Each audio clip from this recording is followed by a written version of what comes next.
বাংলাদেশে পট পরিবর্তনের পর থেকে ঢাকা দিল্লি সম্পর্কে টানাপোড়েন চলে আসছে। এ অবস্থার মধ্যেই বুধবার ভারত হয়ে তৃতীয় দেশে বাংলাদেশের পণ্য রপ্তানির ট্রান্সশিপমেন্ট সুবিধা প্রত্যাহার করে দেশটি। এর ফলে ভারতের বিমানবন্দর ও বন্দরগুলো ব্যবহার করে কিছু রপ্তানি করতে পারবে না বাংলাদেশ।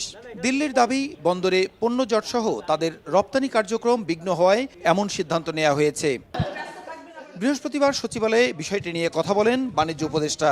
জানান, ট্রান্সশিপমেন্ট বাতিল করায় কোনো সমস্যা হবে না। নিজস্ব ব্যবস্থাপনায় এই সংকট কাটাতে সক্ষম বাংলাদেশ। 40 থেকে 50 হাজার টন মতো মেটেরিয়াল বাই রোডে এখান থেকে ভারতের বিভিন্ন পোর্ট, বিশেষত দিল্লি, কলকাতা এবং ব্যাঙ্গালোর কিছু এই পোর্টের মাধ্যমে আমাদের রপ্তানি হতো। আমরা আশা করি যে এই মেটেরিয়ালটা আমরা নিজেরাই ক্যারি করার সক্ষমতা বৃদ্ধির মাধ্যমে আমাদের এই সমস্যার অতি দ্রুত সমাধান করব। এদিকে ট্রাম্প প্রশাসনের আরোপিত বাড়তি শুল্ক 3 মাসের জন্য স্থগিত করায় সরকারের উচ্চ পর্যায়ে আলোচনার মাধ্যমে বাণিজ্য ঘাটতি কমানোর সিদ্ধান্তের কথাও জানান উপদেষ্টা।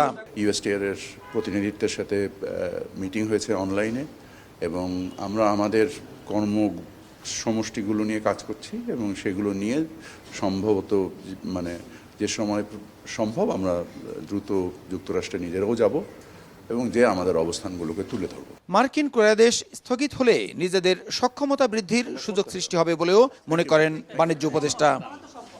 প্রসূন আশিস, সময় সংবাদ, ঢাকা।